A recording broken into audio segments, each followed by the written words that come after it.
कॉरिन lock एक ऐसी जगह पहुंचा था जहां नॉर्मल प्लेयर्स जाने की हिम्मत तक नहीं करते थे। वो एक स्पेसिफिक रीजन से वहां आया था, सिर्फ नॉर्मल गेम प्ले प्रोग्रेस के लिए नहीं, बल्कि एक हिडन पीस हासिल करने के लिए जो सिर्फ एक खास स्पेशल क्वेस्ट कंप्लीट करने पर मिलती थी। और वो क्वेस्ट था सेबेंसिया ड्यूक का, एक स्पेशल टियर डिमोनिक स्पिरिट, एक ऐसी आत्मा का नाम जिससे पूरा गेम का हर एक्सपीरियंस्ड प्लेयर डरता था। वो स्पिरिट कोई आम भटक रही आत्मा नहीं था। सेबेंसिया ड्यूक कभी एक पावरफुल कमांडर था जिसने 800 साल पहले साउथ के पूरे इलाकों पर हुकूमत की थी, और अब वो एक कैसल की लाइब्रेरी में कैद था, डेडली, एंग्री और अनकंट्रोलेबल। कॉरिन को पता था कि ये क्वेस्ट डिलिबरेटली अनबीटेबल डिजाइन किया गया था। गेम के क्रिएटर्स ने इसे इस तरह बनाया था कि ज्यादातर प्लेयर्स क्वेस्ट शुरू होते ही मर जाएं। 1 सेकंड भी नहीं मिलता था रिएक्ट करने का। एक रेगुलर डिमोनिक स्पिरिट भी नॉर्मल प्लेयर्स के लिए बहुत ज्यादा होता था, तो स्पेशल टियर सेबेंसिया ड्यूक तो एक अलग ही लेवल का खतरा था। लेकिन कॉरिन के लिए ये दुनिया पहली बार नहीं थी।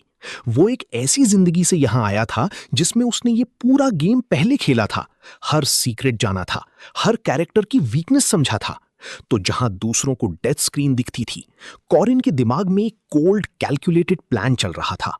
कॉरिन की एक बड़ी लिमिटेशन थी जो शायद किसी को भी हैरान करती। वो स्पिरिट्स को परसीव ही नहीं कर सकता था। उसके अंदर ये एबिलिटी ही नहीं थी कि वो डायरेक्टली किसी स्पिरिचुअल बीइंग को देखे, महसूस करे या उससे लड़ सके। एक नॉर्मल प्लेयर के लिए ये गेम एंडिंग वीकनेस होती, लेकिन कॉरिन के लिए ये एक अलग तरह की स्ट्रेंथ बन गई, क्योंकि उसने अपने साथ एक स्पेसिफिक कंपेनियन लिया था इस क्वेस्ट में, लार्क बर्गमैन।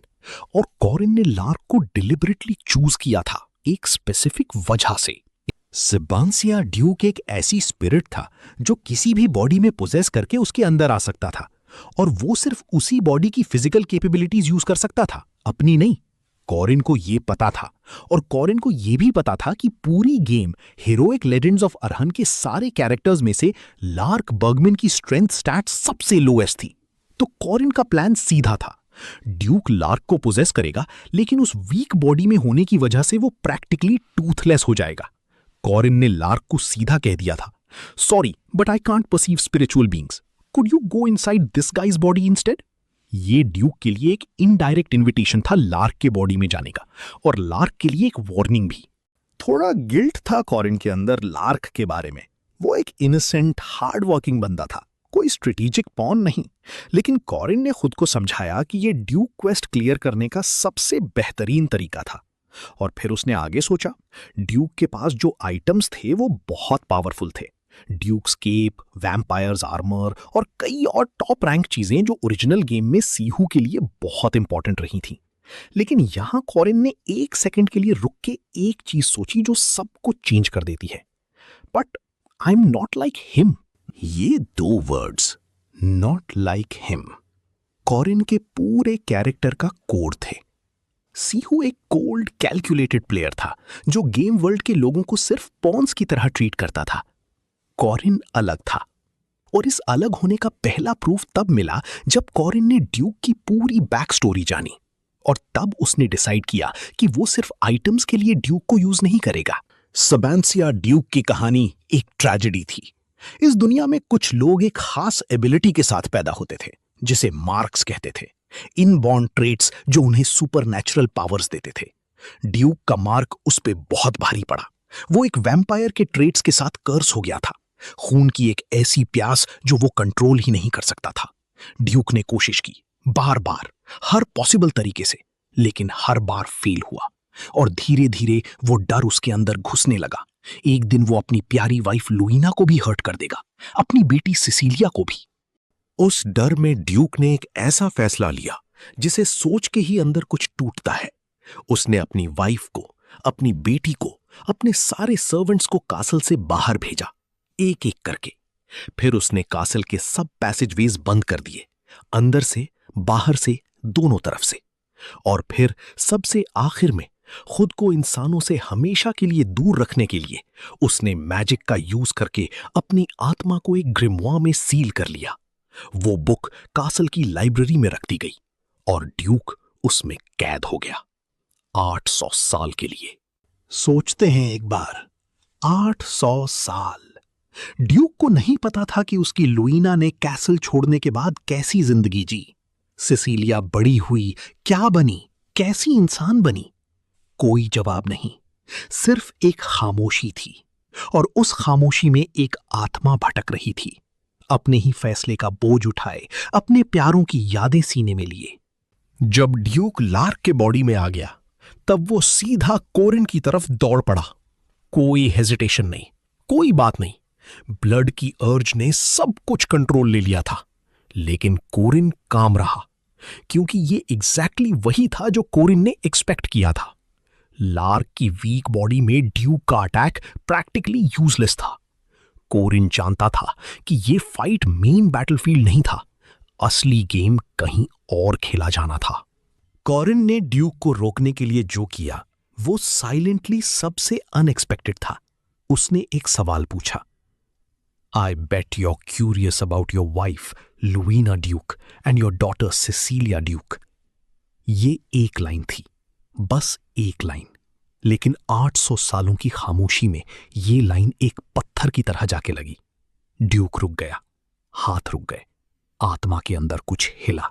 और फिर कोरिन ने शुरू किया सुनाना, लुईना कैसल छोड़ने के बाद कैसे जी, कैसे वो अपनी लाइफ में आगे बढ़ी, कैसे एक दिन दुनिया से गई। सिसिलिया का सफर, कैसे वो अपनी मां की तरह स्ट्रांग बनी, कैसे एक अमेजिंग एडवेंचरर बनी, कैसे पूरी दुनिया घूमी। कोरिन ने वो सारी बातें बताई जो ड्यूक 800 सालों में जानना चाहता था, लेकिन जान नहीं सकता था। ड्यूक का रिस्पॉन्स बहुत सॉफ्ट था। उसने कोरिन का शुक्रिया अदा किया, फैमिली के बारे में बताने के लिए, बिना किसी वार्निंग के अटैक करने के लिए माफी मांगा। कोरिन ने ऑलमोस्ट एक हल्की सी स्माइल के साथ कहा कि लार्क के पंचेस इतने वीक थे कि एक स्क्रैच भी नहीं हुआ था। एक बिटर स्वीट मोमेंट जो टेंशन को थोड़ा हल्का करता था। फिर ड्यूक और कोरिन ने और बातें की, जब तक ड्यूक का वक्त नहीं आ गया, जब तक वो पीसफुली आफ्टर लाइफ में नहीं चल दिया। कोरिन ने वो ग्रिमोर पढ़ा, और जो ट्रेट उसने ऑब्टेन की वो एक बॉम्ब शेल की तरह आई, द डिटर्मिन्ड वॉरियर्स रीजेनरेशन। ये ट्रेट ओरिजिनली सीहू की थी, वही सीहू जिसे कोरिन ने मारा था। अब वो एबिलिटी कोरिन के पास थी, और क्वेस्ट रिवॉर्ड के रूप में मिले 80 स्टैट पॉइंट्स, सिर्फ एक क्वेस्ट से लेवल 1 पर होते हुए, जो 16 लेवल अप्स के बराबर थे। कोरिन खुद हैरान था, लेकिन चाहे रीजन कुछ भी हो, वो एक मैसिव जंप था पावर में। क्वेस्ट के बाद ट्रेनिंग रूम में एक अलग ही सीन था। लोग पहले से गॉसिप कर रहे थे। फर्स्ट ईयर स्टूडेंट एक 5th टियर स्पिरिट से लड़ने वाला था। मरी नाम की एक लड़की उसके लिए चीयर कर रही थी। दूसरे स्टूडेंट्स ने बेट्स लगा रखे थे कि वो हारेगा, लेकिन कोरिन बस कॉन्सेंट्रेट करना चाहता था। उसने डिसाइड किया सबसे बेसिक अटैक से स्टार्ट करना, पॉइजनस स्नेक। लेकिन जब उसने अटैक किया, एक ही स्ट्राइक में स्पिरिट कंप्लीटली उड़ गया। क्राउड में साइलेंस, फिर shock. He destroyed it in one go. Corin खुद भी एक सेकंड के लिए रुक गया। उसे समझ आया कि वो थोड़ा ज्यादा पावरफुल हो गया था। मरी हर मूव ऑब्जर्व कर रही थी। उसने एक्यूरेटली डिस्क्राइब किया क्या हुआ था। कोरिन हैरान हुआ, एक मेज होके भी वो ultimate poisonous snake technique track कर सकती थी। मरी ने गैम्बलिंग में काफी पैसे कमा लिए थे कोरिन के जीतने पर, और खुशी से उन्हें कोरिन के साथ शेयर किया। लेकिन कोरिन के अंदर एक प्रॉब्लम अभी भी अनसॉल्व थी, रून मैजिक। प्रीवियस लाइफ में भी वो इस प्रॉब्लम को सॉल्व नहीं कर पाया था। रून मैजिक बहुत ज्यादा माना कंज्यूम करती थी, इतना ज्यादा कि प्रैक्टिकली यूजफुल नहीं थी करंट स्टेज में। स्पीयर स्किल्स आ रही थी, कॉम्बैट में वो ग्रो कर रहा था, लेकिन रून मैजिक एक ऐसा बॉटलनेक था जो फ्यूचर में बड़े प्रॉब्लम्स क्रिएट कर सकता था। द इंडिस्ट्रक्टिबल लिविंग जियांगशी, गेम की सबसे powerful NPC, game balance tracker, वो कैरेक्टर जिसे खुद सीहू भी कभी नहीं मार सकता था। कोरिन ने अपने अंदर सोचा, she is not someone I can handle. लेकिन वो वहां थी, और वो कोरिन से सीधा बात करने लगी। कोरिन के पास कोई ऑप्शन नहीं था, और फिर उसने जो कहा वो सुन के कोरिन का खून जैसे रुक गया। That body doesn't belong to you, does it? एक पल के लिए सब कुछ फ्रीज हो गया। वो जानती थी, इस एक लाइन में उसने कोरिन का सबसे बड़ा सीक्रेट एक्सपोज कर दिया था। ये बॉडी कोरिन की ओरिजिनल नहीं थी। कोरिन एक ऐसी सोल था जो किसी और के बॉडी में एग्जिस्ट कर रही थी। दो एग्जिस्टेंसेस एक में कंबाइन थी। और ये जियांगशी, जो थियोरेटिकली सिर्फ एक पावरफुल एनपीसी थी, वो सब जानती थी। कोरिन के अंदर एक ही थॉट थी, does she know that I am not from this world?